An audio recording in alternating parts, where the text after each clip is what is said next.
Olá a todos, seja bem-vinda, seja bem-vindo a mais um episódio do Conexão Hemato.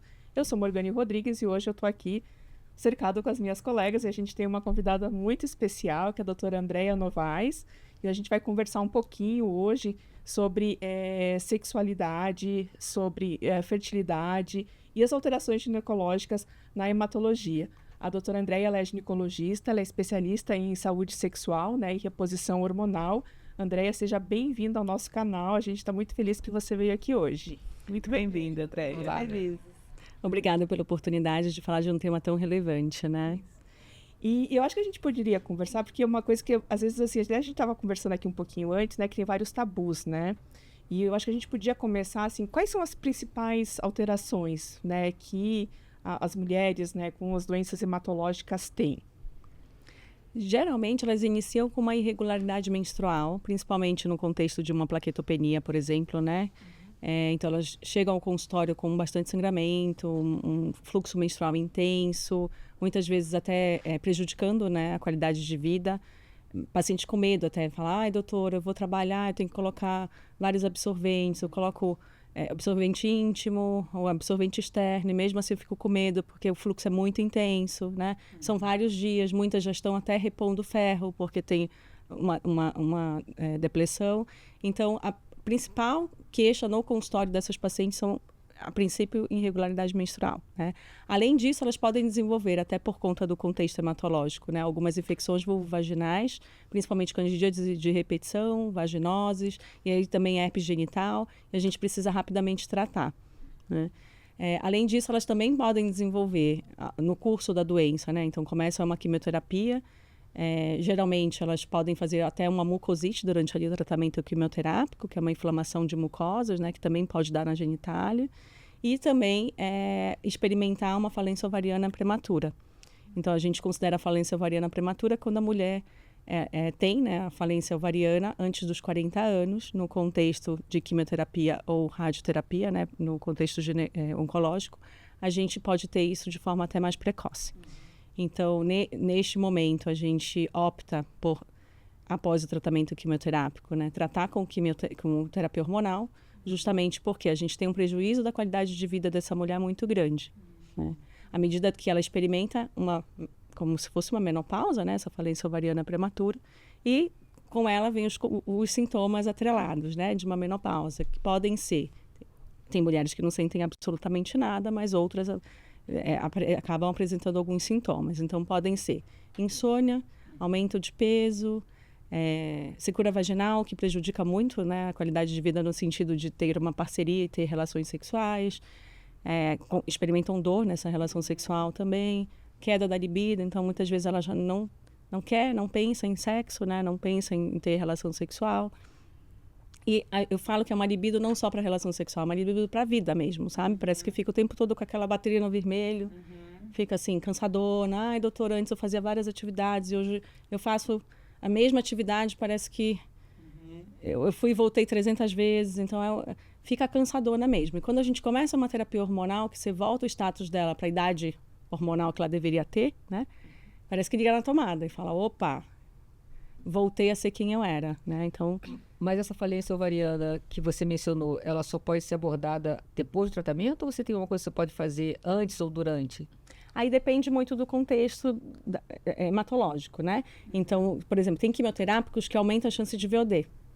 Então, a gente conversa sempre, né, com os hematologistas hepática, e tenta... Né? Então, a gente tenta ali equilibrar os riscos, né? Então, de fazer... E principalmente de iniciar. Se a mulher já faz uma terapia hormonal prévia, ela já está nesse contexto, muitas vezes a gente até continua durante o processo até da quimioterapia ou do transplante de medula. Mas se ela não faz, iniciar neste momento, tem maior risco de evento tromboembólico, por exemplo, né? Então, a gente sempre equilibra e tenta ver risco-benefício.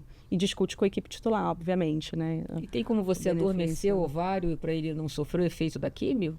Tem vários estudos, Andresa, que mostram que a gente fazer agonistas de GnRH, que é o que a gente chama, né, de Lupron, que é o mais conhecido como comercial, tem alguns estudos que mostram que não tem benefício e muitos que mostram que tem benefício. Então, a gente faz antes do início da quimioterapia, no sentido até de bloquear fluxo menstrual, né, no período ali do tratamento, para que ela não tenha sangramento, e também no sentido de preservar esse ovário. Então, é como uma tentativa de eu adormecer este ovário antes da ação do quimioterápico. Né? E aí tem alguns estudos que mostram esse benefício de mulheres que, quando fazem antes do início do tratamento, voltam a ter a função ovariana depois, tem mais chance de voltar a ter a função ovariana normal depois do que aquelas que não fizeram antes do tratamento o análogo de GNRH. Então, pelo sim, pelo não, a gente sempre opta em mulheres na Menaquim de fazer o agonista de GNRH antes do tratamento, do início, né? Eu acho que muitas pessoas perguntam também, assim, nessa questão até de infertilidade, né? Depois, qual é a chance de engravidar? Tem pessoas que falam de você coletar óvulos, você falou do PROM, né? Existem outras formas, qual que é melhor? E qual situação que está indicada e para quem? Quando a gente tem mulheres pré-púberes, ou seja, aquelas que ainda não entraram na puberdade, né? São crianças, né? Basicamente, até 13 anos ainda ou não menstruaram ou não tiveram nem caracteres secundários, né, sexuais, que é principalmente o desenvolvimento mamário, até larga. Essas pacientes, a gente tem o congelamento de tecido ovariano. Para mulheres que já menstruam, já são mulheres que já vêm ali com o ciclo menstrual, já desenvolveram caracteres secundários, já tiveram a menarca, que é a menstruação, a gente tem ou congelamento de óvulos ou de próprio embrião, se ela tiver já parceiro fixo e tudo mais, ou até mesmo depois, né, pensando barriga de aluguel, doação de óvulos, sêmen, enfim, aí a gente pensa, né, e congelamento também de tecido ovariano, então a gente tem essa criopreservação. Para quem não está muito habituado, né, congelamento de óvulos, você pode só explicar para a gente mais ou menos como que seria isso? As etapas disso. O hormônio que ela vai ter que tomar, em que momento vai poder ser coletado, se isso pode atrasar ou não o tratamento.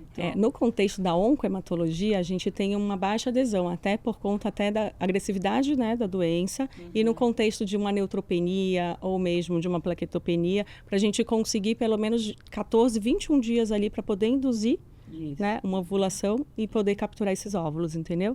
Até porque, às vezes não tem, a maioria das vezes não tem tempo, né? Então, a gente também conversa muito com a equipe titular nesse sentido, né? Do que é possível dado aquele momento. E muitas pacientes, inclusive, quando tem o diagnóstico do câncer, é algo chocante. Então, elas acabam focando na cura da doença e colocam isso de uma forma secundária. Então, cabe também a nós, né, equipe médica e multiprofissional, chamar a atenção, falar, depois você vai tratar, você vai ter a sua cura e depois a vida volta ao normal. É bom que você faça tenha pelo menos essa preservação da fertilidade, tenha essa possibilidade, né? Então, e aí você precisa dar hormônio. Eu preciso dar hormônio para estimular. Então, eu preciso de pelo menos 14, 21 dias, a depender da fase do ciclo que essa mulher esteja, né? No momento assim, antes do início do tratamento. Então, tudo vai depender ali de como que é essa reserva ovariana, entendeu? Então, a gente acaba coletando hormônios antes, identificando ali que fase do ciclo que ela está, como que é a reserva ovariana dela, e aí entende com a equipe titular esse tempo, se a gente tem esse tempo hábil para começar, para pelo menos antes de iniciar o tratamento, coletar óvulo.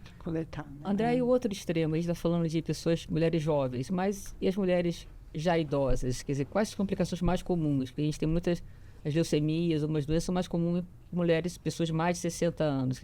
Qual é o quadro? Onde você atua mais nessa população? Aí é mais mucosite e infecções mesmo. Então, a gente acaba tendo muita herpes genital, candidíase de repetição e vaginose. Então, aí não tem mais muito sangramento, nem essa questão da menopausa, né? Porque elas já experimentaram a menopausa, então... elas não têm tantos sintomas. E os efeitos da menopausa podem ficar exacerbado, mais se cura, mais dor ou não? Pode, mas aí justamente pela mucosite, né? Mais pela ação do quimioterápico do que pela menopausa em si, sabe? E nesse caso, o que você pode fazer para melhorar? O que é de novidade? Assim? Tem alguma novidade no mercado? Mucosite, Aumentar a libido? Aí a primeira, assim, terapia de escolha, a primeira escolha é a terapia hormonal. Não tem, né, assim, é claro que a gente tem fitoterápicos, a gente tem atividade física que melhora bastante, né? A gente tem outras formas de melhorar a qualidade de vida, mas para o tratamento da menopausa ainda a primeira escolha é a terapia hormonal. É hormônio. Sistêmica mesmo. Tem algum benefício de fazer essas que são tópicas? Coisas que os pacientes perguntam pra gente. A gente prefere usar gel transdérmico, né? Apesar de que a progesterona, então, a terapia combinada, estrogênio com progesterona e progesterona naquelas que têm útero, né? Para a gente evitar câncer de endométrio. As que não têm útero, a gente não tem por que dar progesterona para evitar câncer de endométrio. Mas aquelas que têm, a gente prefere, inclusive, fazer ou um gel transdérmico de testosterona, até mesmo adesivo, o anel vaginal, que aqui no Brasil não tem, mas a gente, né, muitas delas até vão para fora para conseguir. Mas a progesterona precisa ser via oral. Então, a evidência que a gente tem para prevenir câncer de endométrio é a progesterona via oral. Entendi. Né? Então, a gente acaba fazendo isso e entendendo também o quanto a gente precisa repor testosterona. Isso, essa era a minha pergunta. Né? Quando repor testosterona, nesse caso? Aí também tudo vai depender muito mais do sintoma da paciente do que de níveis hormonais. Hoje a gente até acaba muitas vezes dosando testosterona, mas não é isso que vai nos guiar em relação ao tratamento. É muito o sintoma da paciente. Eu não sabia. Então, na verdade, é mais o laboratório ajuda, mas não é o definidor. Isso. O que define é o sintoma do paciente. E, Andréia, falando um pouquinho, assim, de qualidade de vida sexual, né? Acho que muitas pessoas, elas têm dúvidas, assim, de ter relação, número de plaqueta, quais são os cuidados que tem que ter, né? Como tem que fazer algum tipo de prevenção, usar camisinha, até para os parceiros, né? Como é isso? Isso é uma ótima pergunta, Morgane. É, assim, uma dúvida frequente, viu? Acho que é importante que muitas têm vergonha de perguntar até pra gente. Então, eu acho que isso aqui vai ajudar muita gente. Juntando, assim, depois de quanto tempo, né? Fiz a químio, eu posso quando fazer, né?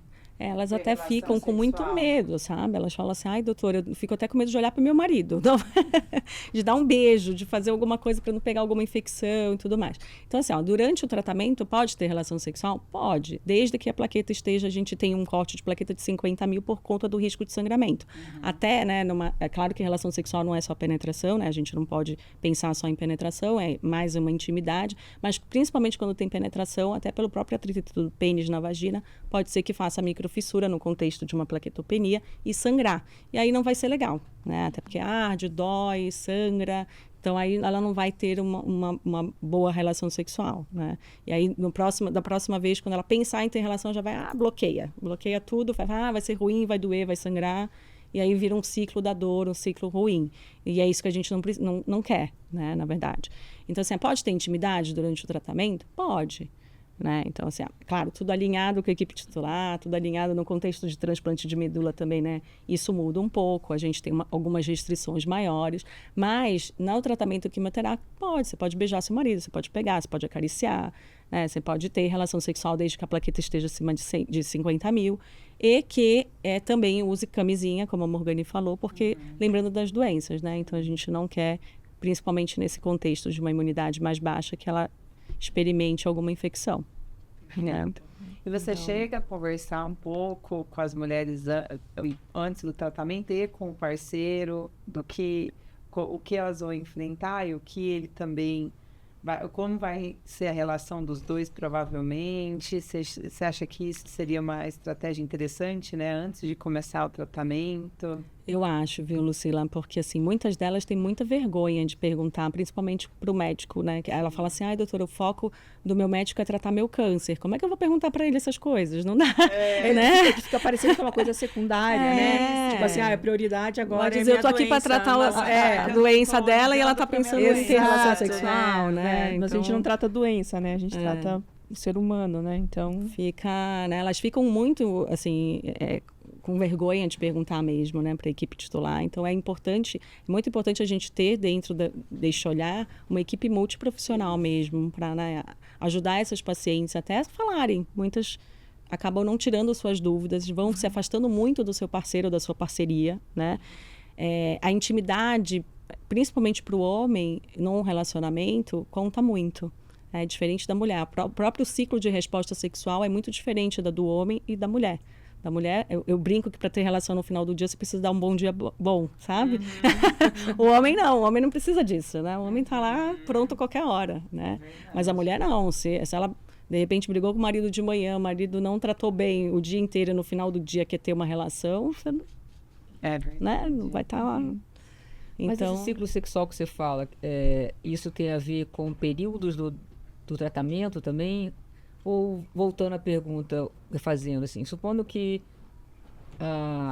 melhorar a sua qualidade de vida, a sua vida sexual, basicamente a reposição é o carro-chefe. Mas quando você faça e mesmo assim essa qualidade não venha, né? A sua libido não volte, você não consegue colocar a sua vida em ordem, quer dizer, isso não deve ser tão raro. E qual seria o próximo passo? aí por isso que é a importância da equipe multiprofissional, né? Porque a gente tem, obviamente, que repor hormônio. Mas não é só isso, como eu falei, né? O ciclo de resposta sexual da mulher depende muito. Tem mulher que fala assim, não tenho libido assim para startar a relação, mas depois que eu sou estimulada, isso é normal. Né? Dentro do ciclo de resposta, isso está normal, né? Quando você só se estimula, quando você só fica com vontade quando você é estimulado. Mas a gente também tem um contexto de ansiedade, depressão, que também vem vinculado aí com o diagnóstico de câncer, com toda essa jornada que o paciente, né, experimenta, que a gente também precisa descartar.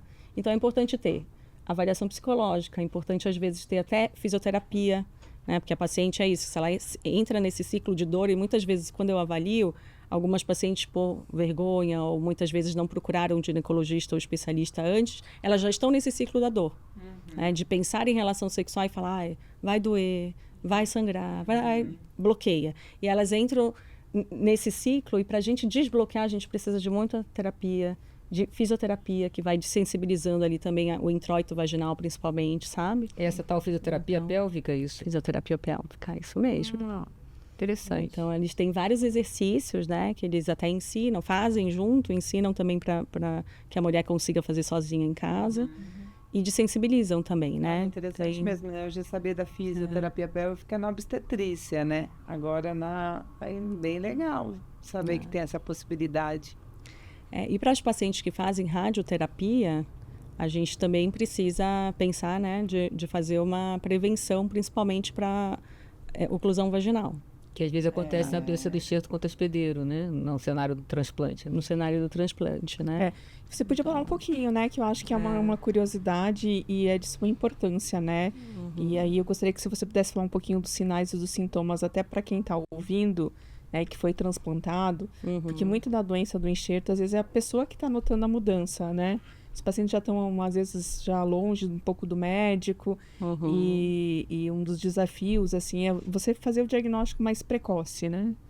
Até porque a doença do enxerto contra hospedeiro na genitália, ela se manifesta tardiamente, de 7 a 10 meses pós-transplante. Então, é isso que a Morgane falou. Muitas vezes ele já até perdeu ali o contato mais próximo, né, com a equipe titular. Então, precisa estar, principalmente nesse primeiro ano pós-transplante, sendo avaliado, porque muitas vezes não tem sintoma, é só lesão que aparece, o paciente não consegue perceber. E aí, quando ela vai perceber, muitas vezes, porque um dos sintomas são, principalmente, fusão de pequenos lábios e sinéquias, que são traves entre as paredes da vagina, que vai ocluindo a vagina. Então, ela não consegue ter relação sexual, né? Então, assim, para a gente fazer um diagnóstico precoce e tratar, a gente precisa examinar. Então, ela precisa ir em consultas, principalmente nesse primeiro ano do pós-transplante, né? Com uma certa recorrência. Essa rotina, né? De avaliação. Lembrar, né? Que não é obrigatório e não é um ginecologista que está sempre ligado a patologias hematológicas, mas que tenha conhecimento de tudo isso, né? Então, assim, acho que vale a pena, sempre oriento isso, pelo menos para os meus pacientes, porque muitos pacientes já têm o ginecologista, já têm afinidade. Eu falo, não, perfeito, pode continuar, se é quem você confia, mas deixem ele em contato com a gente também, né? Então, dá meu telefone, vamos sempre conversar para ele ir percebendo o que pode vir apresentar e a gente orientar também, né? E assim, a depender do esquema quimioterápico que se fez, né? Um agente mais alquilante, uma ciclofosfamida, por exemplo, ou fez a radioterapia com mais de 1000 centigrays, a gente já considera também, né, mais... Orientando. E assim, o ginecologista que não está habituado com a doença do enxerto contra o hospedeiro, eu mesma, no início, quando eu comecei a estudar, que fui convidada pela doutora Morgane a participar do ambulatório, há 10 anos atrás, fizemos 10 anos. Senhora. 10 anos de ambulatório. Você era residente, eu acho. Eu era, foi bem no começo, acho que tinha... nossa! E aí, eu mesma não conhecia, né? E quando começa a manifestação, que começa o apagamento, primeiro ele começa a apagar pequenos e grandes lábios para depois fundir. Quando começa ali o apagamento, o ginecologista comum, ele pensa muito, é sintoma da menopausa. Porque começou a ficar seco, começou a apagar, então é sintoma da menopausa. Não vai pensar em doença do enxerto contra o hospedeiro. Olha, então a gente precisa estar sempre alerta, porque daí começa a fundir grandes e pequenos lábios, e aí depois começa a fazer essa sineca, às vezes anel fibroso ali na vagina. E aí a gente precisa fazer primeiro prevenção, né? Então durante o transplante a gente sempre orienta, assim que possível voltar a ter relação sexual, se ela tiver uma parceria fixa, ou fazer exercícios até com dilatadores vaginais, né? Pelo menos 2 vezes na semana. Então, a gente sabe que com isso, a gente consegue evitar que a doença do enxerto contra o hospedeiro avance, né? Então, e muitas vezes, a paciente vai se distanciando da sua parceria durante toda essa jornada oncológica, né? A gente sabe de evidências, de relatos e de até estudos, né? Que tem muita separação durante essa jornada, porque você vai se distanciando, né? Não é fácil. Não. E aí tem essa questão da menopausa, aí não consegue ter relação sexual, aí você já está mais triste, você está preocupada, ansiosa com o resultado, né, do tratamento, dos exames e tudo mais. E aí ela vai se distanciando, acaba não tendo relação, né, e aí quando vai ver, às vezes tem uma fibrose na vagina, um encurtamento de vagina, um apagamento de pequenos e grandes lábios, né? E aí, claro, a gente tem tratamento para isso também. A gente pode fazer... Poderia falar um pouquinho dos tratamentos, né? Que eu acho que as pessoas têm curiosidade, né? Uma coisa tão específica. Corticoide local, né? Imunossupressor local também a gente acaba fazendo. E os dilatadores, exercícios com dilatadores e fisioterapia pélvica. Muita fisioterapia pélvica. E aí a gente consegue ter sucesso no tratamento. Em última análise, fazer uma cirurgia que chama neovagina. Então, reconstruir a vagina, né? Quando tem a oclusão total da vagina. Nesses 10 anos a gente nunca precisou fazer, então... Graças a Deus. Quer dizer, quando você começa a tratar, todas essas aderências, elas podem ser revertidas. Sim, estão revertidas. É que muitas vezes a gente até associa tratamento sistêmico junto, né? Sim. Até porque às vezes tem outros órgãos envolvidos, né? Não é só... A gente tem uma associação grande com GVHD de pele e de boca. Porque é uma extensão, né? Pele, boca, vai. Geralmente quando... nessas horas? Olho é um dos mais comuns, assim, né? Pele, boca, olho são os dos mais comuns aí que... Mas aí quando pega o genital, tem as outras associações, né? E geralmente a gente se fala, né? Principalmente no contexto do ambulatório. Tem líquen na boca, tem líquen na vagina, provavelmente. Preciso olhar. Então, geralmente tem essa associação. Tá? Por isso que é importante esse contexto, né? Do paciente passar numa equipe multiprofissional que tenha este olhar. Sim. Né? No centro transplantador. O parceiro está sempre presente e ciente do que ela está passando, né? E participar também nessa... Participar, orientar ele. Como você falou, é importante ela ser estimulada, né? Às vezes ele também fica com tanto medo, com tanto receio, que não acontece de uma forma bom para os dois também, né? Eu acho que é bom ele saber que ela está passando por essa fase, mas que tem medidas que vão auxiliar ele saber o que ela está sentindo, saber de todo esse preparo, né? Que para ela vai ser importante também. E que a relação sexual, na verdade, além de melhorar essa intimidade e a qualidade de vida do casal, né? Também é uma prevenção para o GVHD genital. Exato. Então, né? Quando eu falo assim, precisa ter ou exercício 2 vezes por semana com dilatador, ou a relação sexual com penetração, ela fala, doutora, meu marido vai adorar isso aí. Prescrição médica. Prescrição médica.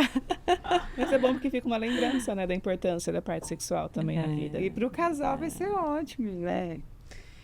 E o adolescente? Como é que é? Como é que é a experiência sua com o adolescente? Ou aquele pré-adolescente? O adolescente, como é a abordagem? Se a gente tem uma pré-púbere, ou seja, ainda não teve nem caracteres sexuais secundários, a gente acaba tendo um olhar maior até para terapia hormonal pós, né, tratamento quimioterápico, para que se desenvolva o broto mamário, para que tenha um desenvolvimento normal da Ele mama. tende a ser né? postergado, atrasado? Sim, nesse contexto. E principalmente quando a gente faz o Lupron, que a gente, né, faz com que o ovário durma ali, né? Até a quimioterapia agir, aí depois a gente volta a olhar. Mas as adolescentes, Andresa, elas tendem a ter menos sintomas, né? E tendem, de menopausa, né? E tendem também a ter uma chance maior de voltar à fertilidade natural. Uma reserva ovariana maior. Uma reserva ovariana O maior. tema do meu TCC da residência de hematologia foi fertilidade pós-transplante. E a gente acabou vendo essa questão, que o homem muitas vezes consegue ficar com a fertilidade bastante preservada, enquanto a mulher, muitas das vezes, pós-transplante, acaba ficando perdendo, né, tendo uma menopausa precoce, mas quanto mais próxima de quando ela já chegaria na menopausa, então acima de 30 ou 40, a chance dela entrar na menopausa. E você pode acompanhar com níveis laboratoriais, com ultrassom? Como é que isso... Como é que faz o acompanhamento? A gente acaba acompanhando com o perfil hormonal, então a gente faz essa curva, né, dos hormônios, e aí geralmente a gente faz pré-tratamento, e aí, a depender ali dos sintomas, a gente repete ou não. A gente deixa para repetir 1 ano pós. 1 a 2 anos, principalmente no contexto de transplante, né? Então, até 2 anos do transplante, a gente nem tem como avaliar se vai voltar ou não a ter a função ovariana normal. Geralmente, quando volta, 30% mais ou menos volta a ter, né, uma normalidade da função ovariana, é depois de 2 anos do transplante, por exemplo, né? Então, eu sei que elas ficam super ansiosas, assim, mas será que vai voltar? Será que...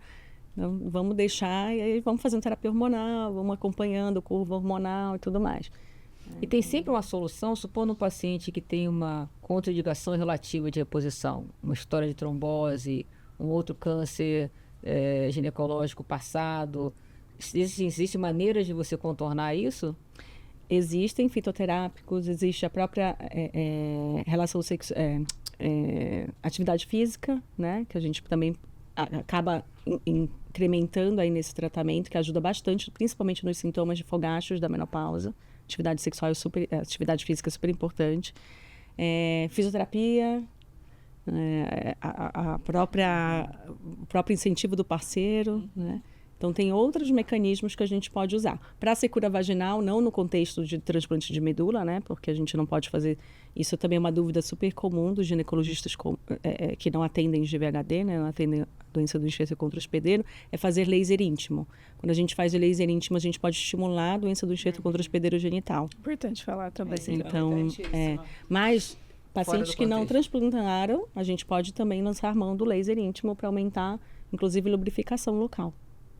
Interessante. Então, e tem também hidratantes, a base, não de hormônio, a base de água, que a gente também pode usar, né? Fora da relação, dentro da relação, existem hidratantes íntimos também que a gente pode lançar mão.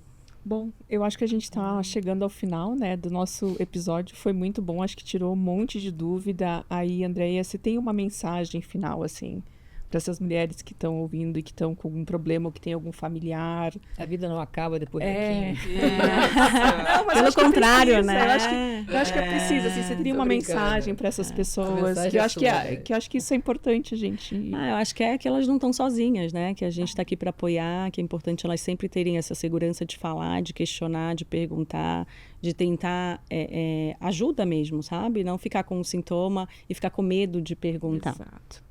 Procurar mesmo o tratamento e que tem, como a Andresa acabou de falar, a gente tem várias opções, a gente tem tratamentos, a medicina tem avançado, né? E a gente tem vários tratamentos para que ela tenha uma qualidade de vida boa. Então, Exato. acho que a minha mensagem Que é por final... isso que a gente está viva, né? Para ter uma certa aí, qualidade né? Vai de pular vida. a fogueira e precisa... Né, depois ir retomando a vida ao normal, né? Aquela normalidade. Muitas delas falam que, assim, é claro, né? A vida não acaba, pelo contrário, ela se ressignifica. Exato. Né? Então, acho que é essa a mensagem. Que não é banal, né? Não é só porque eu tive uma doença grave que todo o restante é banal, né? Tudo é importante. Né? Tudo é importante. Exatamente. Bom, acho que terminamos hoje. O episódio foi muito bom, Andréia. Foi maravilhoso. A gente segue aprendendo aqui. Aprendi muito. Então, eu vou fazer um convite para os nossos ouvintes, né? Se eles acham que tem alguém que pode se beneficiar, por favor, compartilhem, né, o nosso episódio. Deixem perguntas, né? A gente sempre tenta responder. E a gente está aqui para isso, para trazer informação de qualidade e seguimos para o próximo episódio. Certamente alguém vai perguntar, bom, e a saúde sexual masculina? Vai ter que falar tem que trazer o urologista aqui. E tem bastante coisa de GVHD também masculino que às vezes é negligenciado, né? Que as pessoas esquecem que tem também. Vai ter também, né? Muito bom. Muito obrigada pela oportunidade. Obrigada, Até mais.